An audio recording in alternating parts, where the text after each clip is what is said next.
more days. I guess Norma will be speaking to us about Star Trek: The Next Generation.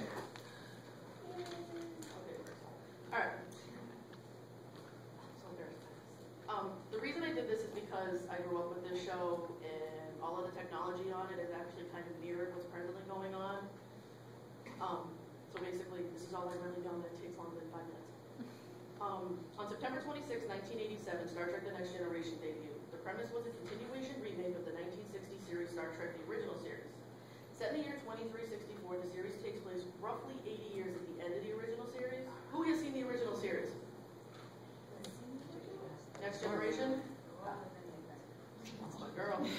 Deep Space Nine? I'm losing you on that one. That is why I put that up there, because you know what? TNG's awesome. The Next Generation is about the USS United Starship Enterprise, which was a Galaxy-class vessel with the registration number NCC-1701D. The main story centered on a group of Starfleet officers who were led by Captain Jean-Luc Picard. The Enterprise D is the 5th starship to bear the name Enterprise and is also the flagship of the Federation. It has 42 decks, can withhold a maximum sustainable speed of warp 9.6 for 12 hours. A good example is doing warp 9.6. You can go from Earth to Neptune in under 2 minutes. All right, I calculated that. Its ship's complement holds 1,941 men, women, children, and officers, including 13 different species of alien. Mainly utilized for diplomatic missions and first contact, which is initial meetings with new races and species. Its numerous weapon systems and ability to separate into 2 separate ships, which was the main saucer section, which is the big brown part, and the dorsal star drive section, which is a little part of the little blue nacelle thingies. This made this starship one of the most powerful and formidable fighting ships in all of Starfleet. The Enterprise senior staff is a diverse group of crew members: an older, no-nonsense captain, handsome young playboy executive officer, and almost to have his picture on your cubicle? I do. A childish android operations officer, a Betazoid counselor, which if you are a Trekkie, you know she's called the intergalactic cheerleader. An honor-seeking, rugged Klingon chief of security, and a human chief engineer and doctor. The crew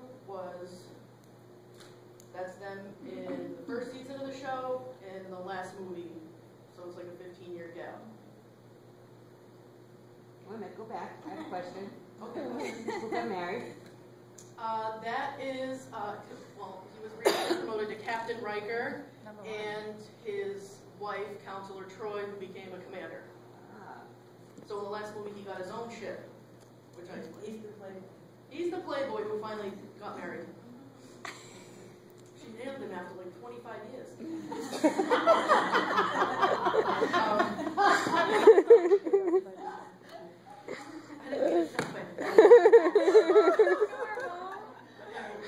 Captain Picard was what they call in Star Trek a Terran, which is another word for human, who was born in La Berre, France in 2305.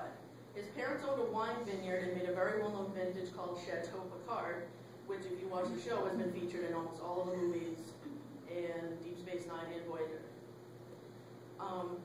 He's never been married, has no children, and does not like children, though if you watch over the series, he actually starts to cool off a little about that. The Enterprise was the second command after the Stargazer. There you go, Terry. No, that was There's the Playboy. About. That's the Playboy. Yeah, but I was thinking about the other one. Which one? The other guy. Picard? That was the green. Never mind. Oh, When you get to him, I'll tell you. Commander William Riker was a Terran born in Valdez, Alaska in 2335. Known as the ship's playboy, he has always, at every episode, had a different woman either hanging off of him or trying to get his attention. He is also well known for handling various combat situations.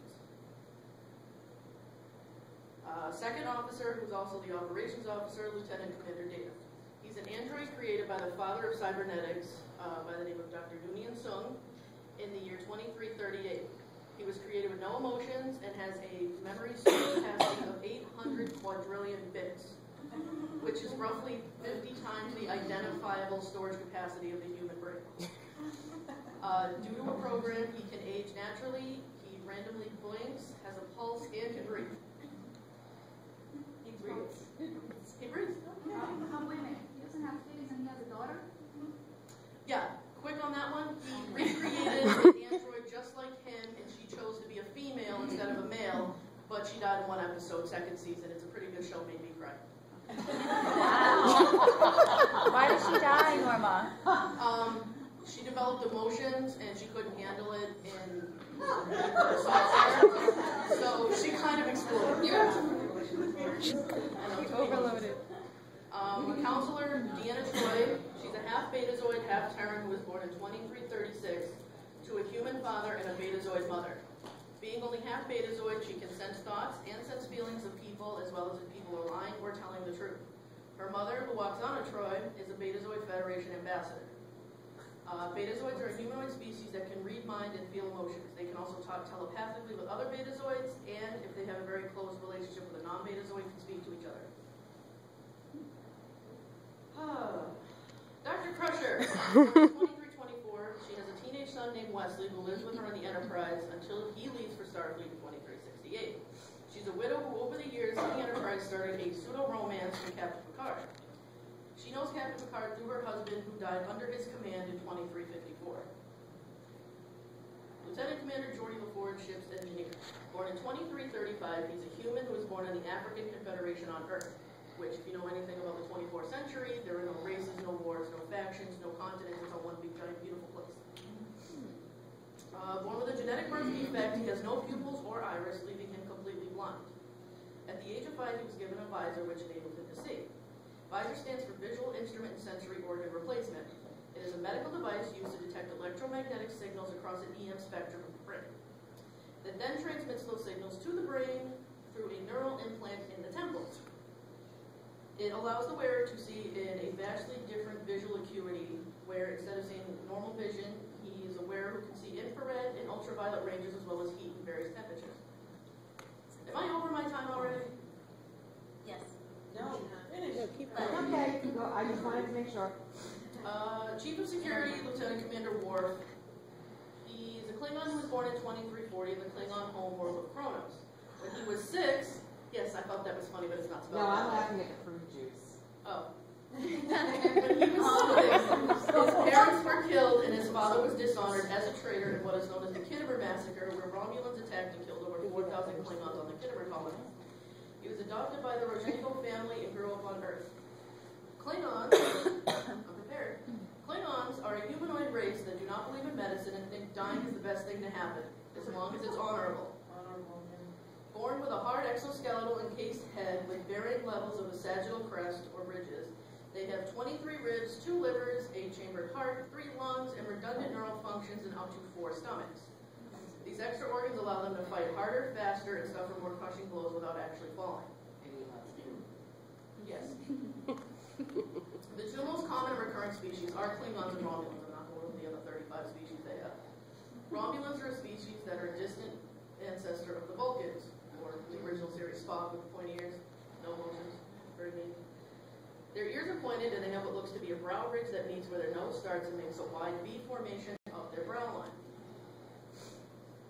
Their eyebrows are naturally curved upward and their blood is green. Romulans are a naturally distrusting species. They have remained enemies of both the Klingon and the Federation for centuries. Okay, what was that? The premise of the show is that in the 24th century there's no war, disease, or countries. Everyone lives to better themselves and make a world a better place. There's no money and things are just given or shared. The crew went on missions to meet and explore new planets and species and keep the peace between some warring races. The main reason for first contact was to meet and share technology with new species and planets to continue the betterment of Earth and the Federation. The Federation is the United Federation of Planets. Its comparison is probably the 24th century version of NATO. Created in 2126, it is composed of a planetary government that has agreed to exist under a single central government that is based on the principles of universal liberty, rights, and equality. There, the big blue blotchy thing, and the little point is our sun. It spans 8,000 light years, encompasses 1,000 planets, and so far there are over 150 species. And that's really it. We have to ask some questions here. Questions. Okay, Have you ever been to a Trekkie? 3 of them. I have met Data, Riker, and Picard. I have a question. I have an answer. Did you go in costume? I do not wear a costume because in this, it does not have a shape other than Klingon, and I'm not putting on ribbons. In case you ever notice those people in the next generation are like, Thank you very much.